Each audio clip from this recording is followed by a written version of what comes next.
Pengenalan. Peraturan dan undang-undang tradisional masyarakat Melayu terdiri dari berbagai sistem hukum yang telah berpengaruh dalam kehidupan sosial dan budaya masyarakat Melayu di sepanjang sejarah. Sistem hukum ini mengatur berbagai aspek kehidupan termasuk perkahwinan, warisan kepemilikan tanah dan penyelesaian sengketa.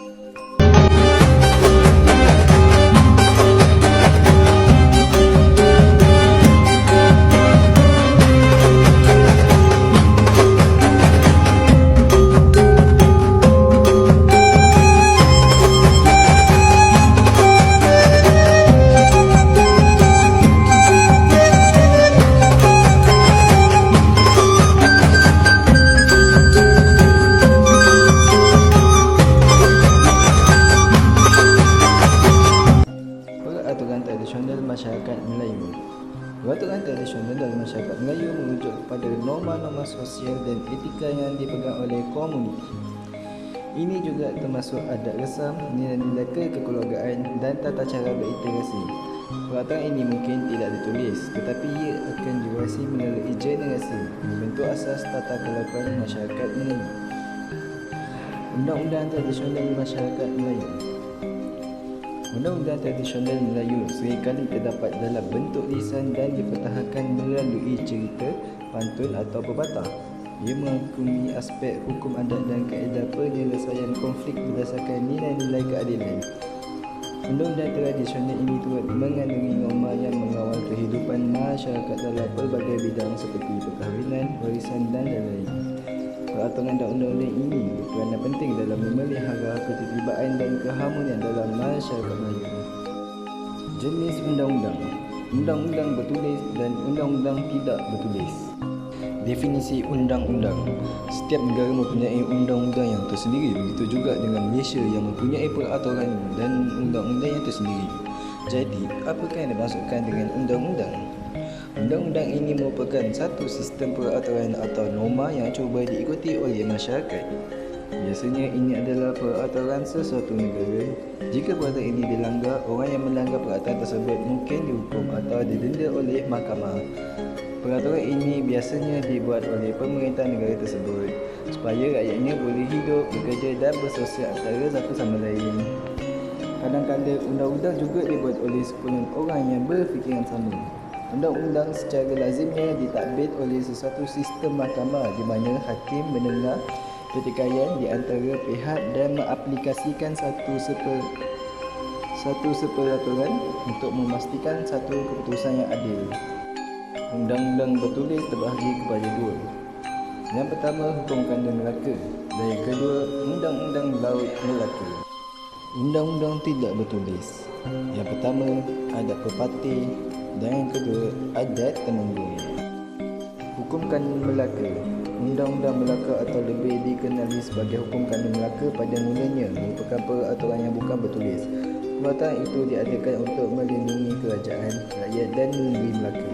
Walaupun hukum kandang ini sudah dijalankan pada masa pemerintah Sultan Muzaffar Shah pada tahun 1446 sehingga 1456 Masihi, namun ia baru ditulis dan disusun secara teratur setelah pemerintahan Sultan Mahmud Shah tahun 1489 sehingga 1611 Masihi. Kandungan Hukum Kandang Melaka mempunyai 5 fasa. Fasa pertama mengandungi 44 fasa. Fasa kedua menyentuh bidang kuasa raja. Fasa ketiga menyentuh bidang kuasa pengusaha. Fasa keempat paparan dalam kalangan anggota masyarakat. Dan fasa kelima hukuman terhadap kesalahan jenayah awam. Dan yang keenam undang-undang keluarga. 5 perkara yang tidak boleh dilakukan kecuali raja dan kerajaan.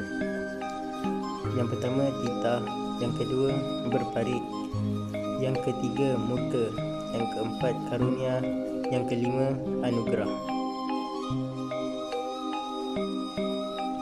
Undang-undang Islam dalam Hukum Kandang Melaka.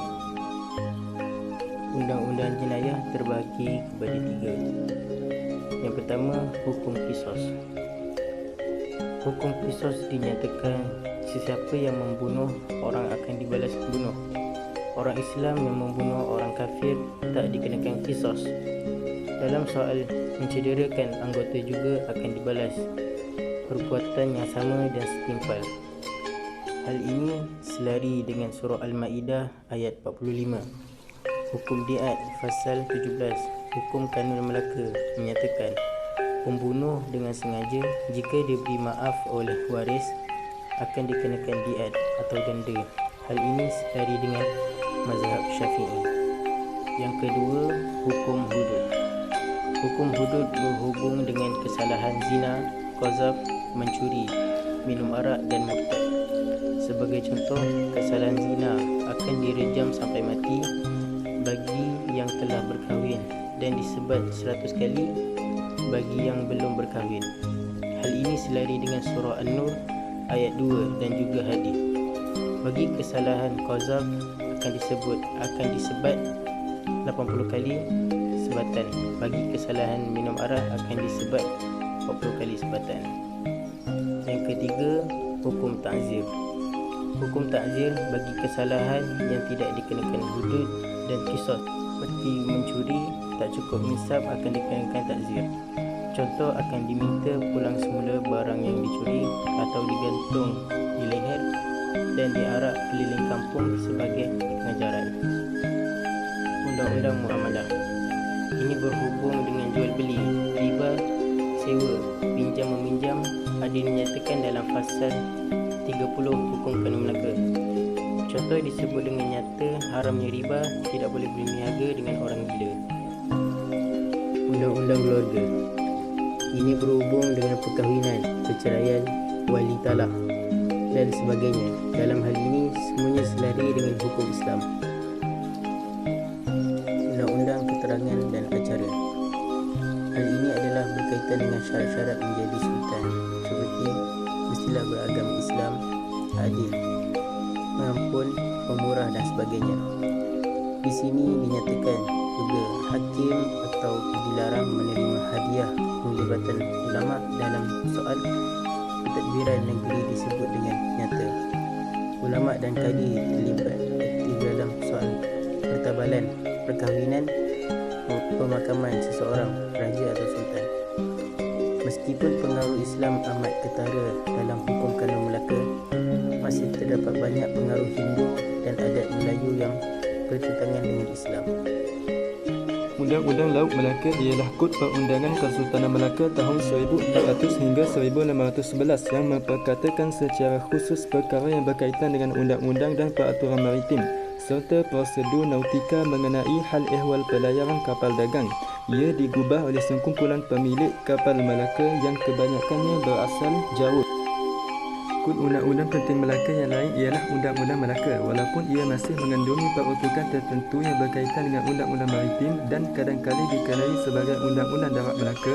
Fasal-fasal yang terkandung dalam Undang-Undang Laut Melaka meliputi pelbagai bidang dengan mengambil kira pelbagai jenis keadaan yang boleh timbul di atas kapal berkenaan dengan isu-isu sosial seperti perhambaan, perzinaan, pembunuhan, mencuri, tidak menghormati pegawai dan kecuaian dalam menjalankan tugas. Juga aspek ekonomi seperti cukai dan perdagangan termasuk ukuran berat dan luas. Kod undang-undang juga menggariskan organisasi yang sangat tersusun di atas kapal dengan gelaran pegawai dinyatakan dengan jelas lengkap dengan tanggungjawab mereka.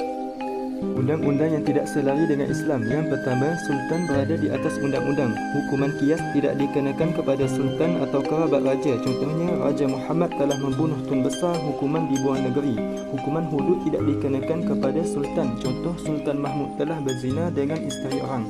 Yang kedua, mengamalkan diskriminasi dalam undang-undang. Tidak mengamalkan persamaan taraf. Ini kerana ada larangan memakai warna kuning bina rumah.